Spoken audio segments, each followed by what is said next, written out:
Welcome, David. Thank you. Thanks for having me. When you think about things that you've done so many things. Are there some stories that really resonate with you that has made a difference for others?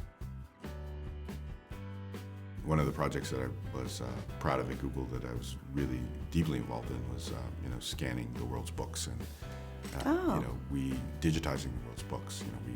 We had a very large project, and we're still working on making those things useful. But, we had these deals with, we created these relationships with libraries, university libraries, where we were digitizing their collections. And, there's so many works, books that are on the shelves of big libraries that, only if you were part of that institution do you have access to them. There's no reason why, these are things that are not in copyright, at least not in circulation, right? Wow. So it's not like you can't go out and buy these books unless you happen to find them in a used bookstore.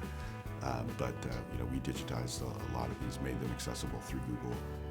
In some cases, the full book, and in other cases, at least you could find that the book exists and so forth. I thought that was a big advance. I was kind of proud of that because we provide the kind of access to information to someone in rural in the developing world who the same access someone at Stanford would have to these materials, which is great. Which is really great. What drives the person, David?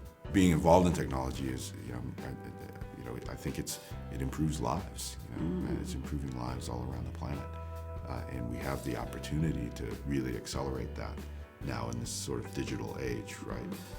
Because we can provide access to information in ways that we never could by adding software into the mix of things that we use in our daily lives, whether it's cars or whether it's transportation or healthcare or some of these things that are super, super important. We can make those things a lot better, make those things more accessible, make them, they don't have to be the same as they always were, right? So, I'm sure, we had horses and buggies to get people around, and, we figured out that cars worked better. So obviously cars aren't the end state of where we're going to be with transportation. So, to work on these kinds of things is really important, and that drives me and keeps me going. Did you always have an interest in wanting to make a difference? Was your father or your mother or someone? Yeah, I mean, my parents were always people who were really engaged with the world and engaged, in their community, and always felt that was really important to do. Whether it was civic organizations and political organizations and business organizations, they were always involved in things outside the community, trying to kind of make a difference. And so I grew up seeing that, and so I've always wanted to be, also out in the world a bit and trying to make some difference. Is there anything in your experience growing up that sort of placed those passion seeds? Well, certainly books. The reason I was so passionate about that project is, my parents were crazy, avid readers and book people, and indeed, they even had a bookstore when I was growing up. Oh, really? In Monterey, and so where I used to hang around the bookstore and look at books. So I've been obsessed with books ever since. Oh, that's great. So that's and that also has made always attracted me to Google in general, because what we're up to is making information accessible and useful to people. So that really ties to that early passion of mine. Oh, that's great. You told a story about how you originally met Larry and Sergey. Can you share that story here with us? Sure. I was a young partner in law firm, Wilson Sonsini, and got a call from the founder of the firm, who I worked with a lot, Larry Sonsini, and he said, "Hey, there are these two students I heard about, grad students at Stanford. They have a search engine in their dorm room, but they're thinking they need to talk to a lawyer. Why don't you go meet with them?" And it turned out it was Larry and Sergey. And the real story is that they had showed the search engine to a guy who was a former founder of a tech company who kind of kept in touch with the computer science students. He showed him the search engine. He loved it so much he wrote him a check for $100,000 on the spot. And he made it out to Google Inc. But the problem was there was no Google Inc. At that point, and so they came to me to get it set up, and we hit it off, and so I became their lawyer and set the company up for them. That's right. In fact, sometimes they joke and say that you are the... Yeah, no, the document that creates Google has my signature on it. So, sometimes I joke that I'm the actual founder of Google. Yes. Is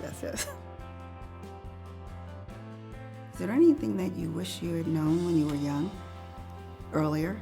I wish I could have foreseen kind of this technical wave a little more. I don't think I would never have become a brilliant scientist or engineer or anything, but I think a even better sort of science education. I probably would have pursued that. Had I known that I was going to sort of have this interest in the technology world. So you always learn. Yeah. You can never you don't have to stop learning. So I've tried to do that. What advice would you give to young people who are trying to figure out their path? I think following your passion, thinking big about it, is important. I'm one of those people who zigzagged a little bit, right? I knew I wanted to be a lawyer, and from when I was very, very young, I had no idea that I'd be this kind of the kind of lawyer I turned out to be. So you're going to zig and zag along the way, but when you get passionate about something, to go after it, and be willing to put in the work, right? Because there's a lot of, as we all know, there's a lot of grinding that is involved, right? And even in things that appear to be, very glamorous and so forth. A lot of times, to get there and to get involved in those things, there's a lot of grinding and late nights and working on things when you don't want to work on them. That's right. When you'd rather be doing something else, and that is it's sticking to it and having that persistence is really, really important. What about the young people, and there are many that sometimes doubt?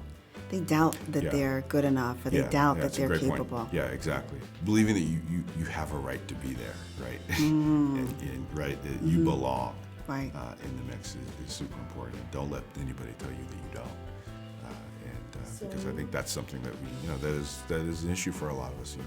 Coming up, given what the messages that the society sends. And you mentioned that you grew up hearing some of your friends calling you the N-word, and for some, that makes you question, well, do I really belong? Sure. And did you have any strategies along the way, or things that you told yourself when you faced that might be helpful to someone who might be going through something similar? Well, yeah, I mean, you gotta, I was never one to sort of, just back down and take it. So there's cases where you're gonna have to push back a bit. But again, there are haters, and I think the attitude is you can't let the haters win. Thank you so much for your thank time. you. Thank you Thanks for being here. for It's having me. obvious that you're passionate about this and you lead by example. Sure, happy to do it.